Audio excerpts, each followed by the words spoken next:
All right, back at the digital job site to continue on this process of designing a pendant, drawing a pendant light fixture model. In the first session we did a drawing plane and drew this offset arc to represent the bell. Now we need to give the program something to follow. It's going to follow to make this a circular bell for our light fixture. So I'm just going to draw an arc down here on a level surface, and we want to end up with a 3/8 inch diameter circle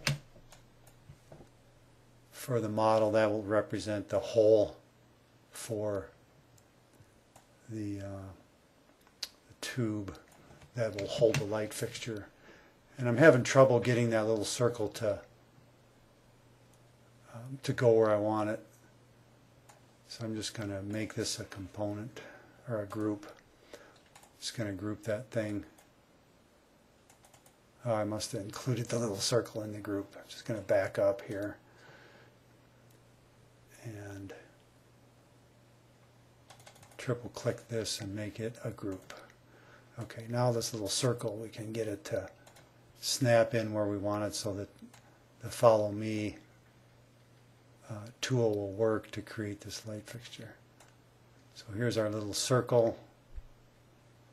And I'm just going to select the outside of the circle and right click it, give it a point at the center, and then just going to click on that center and go in the red direction, hold down the shift key to the edge. That puts a line from the center to the edge of the circle. And that's what we want this whole thing to spin around. Then we'll move the point in that line up to here. See if I can.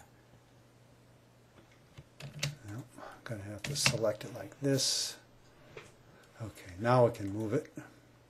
Grab the move tool and grab this point where that straight line intersects the edge. And then we'll attach it to this grouped geometry over here, which I'll now explode. So now we've got a path and a profile. I'm just going to zoom out, get rid of all this oversized drawing plane box that I created, and then zoom back in to get to our geometry here.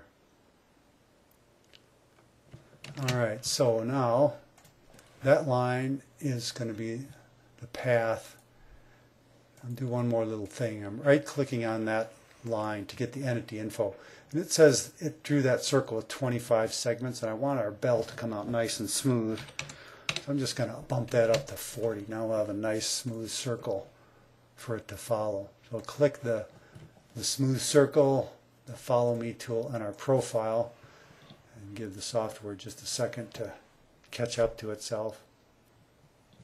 And just a note while it's processing here, if you're doing a large model or have a computer that's a little bit slow like mine, the more facets you put on the circle, it does make a nice smooth object, as you can see here.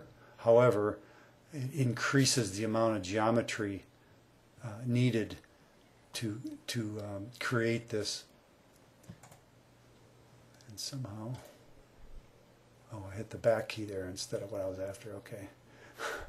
Now, looking at this bell, if we go into view and hidden geometry, you can see every little facet. And if you count these around, there'll be 40 little sections. And initially it was going to give us 25.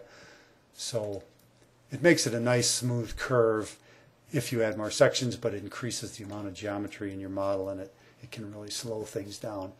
So I've just selected everything here. I'm going to right click it, and then I'm going to go smooth soften edges, and you can see how some of those intermittent lines, now that you can see those, have they've just kind of gone away. So there's the process for extruding the bell for a light fixture, and I'm going to stop the video here, and we'll pick up and put the translucent material texture onto this and move forward.